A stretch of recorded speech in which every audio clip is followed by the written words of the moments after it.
Hindi man lang marunong maglinis ang girlfriend ko kaya pinalayas ko na lang. Hello, pwede po ba akong mag-share? Ako nga pala si Greg, 33 years old, construction worker dito sa Bicol. Sanay na sa alikabok, simento at araw-araw na pawis sa trabaho. Pero iba pa rin yung bigat na dinadala ko hanggang ngayon hindi dahil sa trabaho, kundi dahil sa relationship ko. Akala ko nung una, jackpot na ako. Nakilala ko si Hazel, 21 years old sa palengke. Noon kasi, pagkatapos ng trabaho ko, dumadaan ako para bumili ng ulam.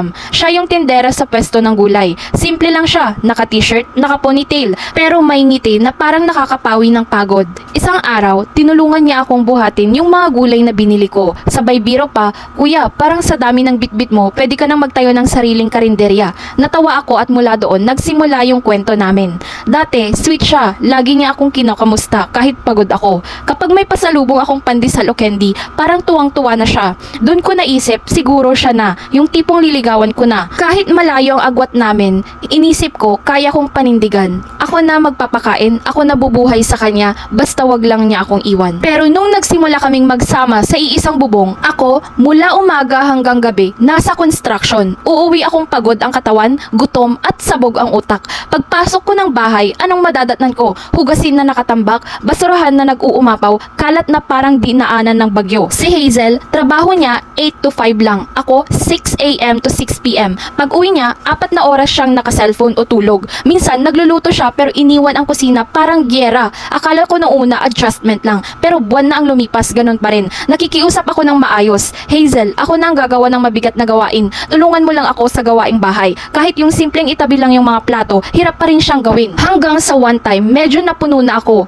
Kakamatay lang ng pinsan ko at halos wala pa akong pahinga sa trabaho. Umuwi akong wasak na wasak. Ang gusto ko lang ay makitang maayos ang bahay. Pero pagdating ko, sasalubong sa akin yung amoy ng basura at kusinang nilamon ng kalat. Si Hazel, nakahiga, tulog. Pagkagising, diretso ligo. Parang wala lang. Kinausap ko siya ng diretso. Sabi ko, "Hazel, mahal kita pero hindi ko kayang ganito. Hindi ako papasok sa kasal o sa future kung ako lang ang laging kikilos.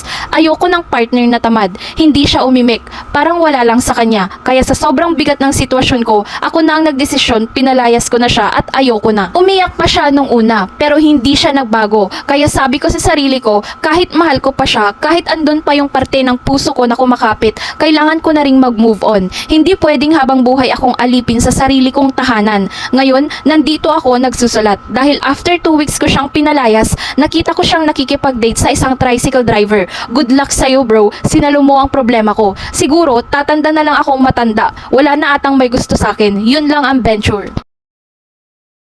Ang order ko lang ay worth 550 pesos. Bakit ako mag-aambag sa 21,000 pesos na bill? "Hi, I'm Venture. Pwede mo bang i-post to? Nanggigigil ako sa friend ko eh. I'm Sai, 22 years old from Makati. Gusto ko lang i-share yung very awkward experience ko recently, as in. So last week, birthday ng isa sa mga college friends ko. She invited us sa isang fancy restaurant sa BGC. Yung tipo ng lugar na sobrang aesthetic, dim lights, tapos parang every corner pang Instagram.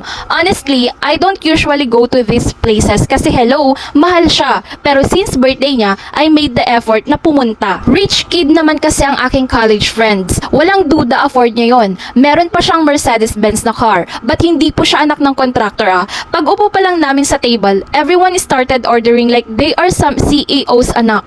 One medium rare steak, Wagyu please, sabi ng isa. Yung isa naman, seafood platter, extra oysters. Ako, I just smiled and said, "I'll have pasta please." Kasi yun talaga yung comfort food ko. And honestly, maliit lang yung appetite ko. Plus my budget that night was tight. I had around 600 pesos lang na nakatabi for this dinner. For emergency purposes na baka KKB kami. So ayun, chill lang ako. Eating my pasta, drinking my water. Meanwhile, they were having bottles of wine, desserts, side dishes, ang dami. I was happy naman to celebrate. Pero habang tumatagal, medyo kinakabahan na ako about the bill. Then, the bill came. It was like 21,000 plus. My heart legit stopped. Parang ang bilis ng usapan. Okay, hati-hati tayo guys ha. Even split.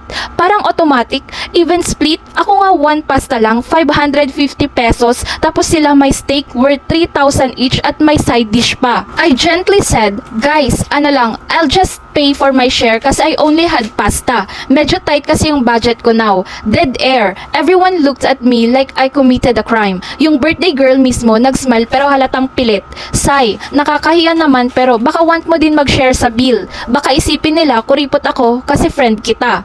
In my head, I was like, girl, hindi ko responsibility i-finance yung celebration mo at lifestyle ng friends mo. Kung gusto nyo ng wagyu at wine, go lang, pero wag nyo akong idamay. Pero syempre, hindi ko na sinabi out loud. Instead, I just paid 550 for my pasta and left early. After mga 30 minutes, nag-text si birthday girl. Ang sabi niya, you embarrassed me in front of everyone. Sana, nag-cooperate ka na lang. Alam mo yung nag-roll eyes na lang ako habang binabasa? Like, wow, I'm so the bad guy for being honest. Here's the thing, I work hard for my money because even if nag-aaral pa ako, may part-time din ako. Hindi ako rich kid. I don't see the point of pretending na I can afford steak and wine when I can't. Just para lang mag-blend in. Kung friendship ang basihan ng pagmamahalan natin, it shouldn't be about who can pay for what.